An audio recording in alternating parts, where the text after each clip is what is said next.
வணக்கம் தோழர்களே, இன்னைக்கு புது பர்சனல் ரெக்கார்டோட வந்திருக்கேன். வீடியோ ஃபுல்லா பாருங்க. ஒரே நாள்ல 27 பேர் சப்ஸ்கிரைப் பண்ணிருக்கீங்க. ரொம்ப ரொம்ப ரொம்ப நன்றி. எல்லாருக்குமே ரொம்ப சந்தோஷமா இருக்கு. ஜனவரி முடிய இன்னும் 2 நாள் தான் இருக்கு. மறக்காம சப்ஸ்கிரைப் பண்ணிக்கோங்க. 500 சப்ஸ்கிரைப் அடிக்கிறோம் அதுக்குள்ள. இன்னைக்கு கொஞ்சம் சீக்கிரமா 5:40க்கே எந்திரிச்சிட்டேன். கடகடன் ஃப்ரெஷ் அப் ஆயிட்டு ப்ரீ ஒர்க் அவுட் தேவையான காஃபி ரெடி பண்ண ஆரம்பிச்சிட்டேன். அப்புறம் ஹைட்ரேஷனுக்கு தேவையான பிசின் சாப்பிட்டுட்டு இன்னைக்கு ஒரு ஆரஞ்சு சக்காவை தூக்கி போட்டு ரெடி ஆயிட்டேன். ஃபிட் செக் பண்ணிருந்தேன், எப்படி இருக்கு சொல்லுங்க. அப்புறம் ரெடி பண்ணி வச்ச காஃபியை குலுக்கி அடிச்சுட்டு மேக்கப் போட ஸ்டார்ட் பண்ணிட்டேன். ஒன்னும் இல்ல மக்களே, மாய்ஸ்சரைசர் தான். நேத்தே பார்த்திருப்பீங்க, சரியான பன்னீர் இருந்துச்சுல, அதனாலதான். அப்புறம் நம்ம புது பையனை தூக்கிட்டு கிரவுண்ட் கிளம்பியாச்சு. இன்னைக்கு என்ன இருக்கும்னு சொல்லிடுறேன். இன்னைக்கு வந்து 10 கிலோமீட்டர் த்ரெஷ்ஹோல்டு பேஸ்ல ஓடணும், அதாவது 5 பேஸ்ல ஓடணும். கிரவுண்டுக்கு போயிட்டு கொஞ்சம் சீக்கிரமாவே வார்ம் அப் பண்ண ஸ்டார்ட் பண்ணிட்டேன். நீங்க எந்த ஒரு ஒர்க் அவுட் பண்ணாலும், ரன்னிங், ஜிம் ஒர்க் அவுட் எது பண்ணாலும் ஃபர்ஸ்ட் வார்ம் அப் பண்ணுங்க, அதுக்கப்புறமா ஒர்க் அவுட் ஸ்டார்ட் பண்ணுங்க. அப்பதான் இன்ஜுரியில இருந்து பிரிவென்ட் பண்ண முடியும். அதுக்கப்புறம் இன்னைக்கான ரன்னை முடிச்சிட்டேன். 10 கிலோமீட்டர் கொஞ்சம் கஷ்டமா தான் போச்சு, இருந்தாலும் நல்லா இருந்துச்சு. இந்த மாதிரி ஹார்ட் ரன்ஸ் பண்ணும்போது தான் நம்மளோட எஃபிஷியன்சி வந்து நல்லா ஃபீல் பண்ண முடியும். ரன்னுக்கு முன்னாடி வார்ம் அப் எவ்வளவு முக்கியமோ, அதே மாதிரி ரன்னுக்கு அப்புறம் வார்ம் டவுன் ரொம்ப ரொம்ப முக்கியம். மினிமம் 5 to 10 மினிட்ஸ் ஆச்சும் வார்ம் டவுன் பண்ணணும்.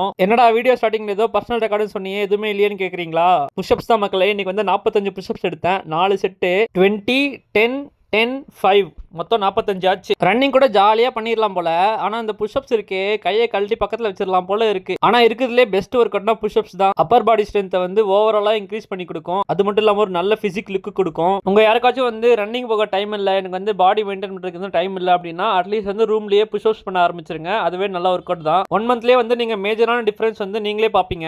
அப்புறம் ஒரு அழகான சன்ரைஸ் பார்த்துட்டு அங்கிருந்து கிளம்பி ரூமுக்கு போயிட்டு குளிச்சு ரெடி ஆயிட்டு சாப்பிட்டுட்டு ஆஃபீஸ் கிளம்பிட்டேன். அப்புறம் ஈவினிங் வந்து அடுத்த நாளைக்கு தேவையான ஜெர்சி எல்லாம் ஊற வச்சுட்டு சாப்பிட்டுட்டு கொஞ்ச நேரம் படிக்க ஆரம்பிச்சிட்டேன். இன்னைக்கு என்னோட ஃபேவரட் சப்ஜெக்ட் மேக்ஸ் படிக்க ஆரம்பிச்சிட்டேன். இன்னைக்கு ஒரு 3 டாபிக் கவர் பண்ணேன். அப்படியே படிச்சுட்டு இதனால முடிச்சிட்டேன். கடினமா இருக்க மக்களே. அடுத்த வீடியோவில் சந்திக்கும் வரை பாய்.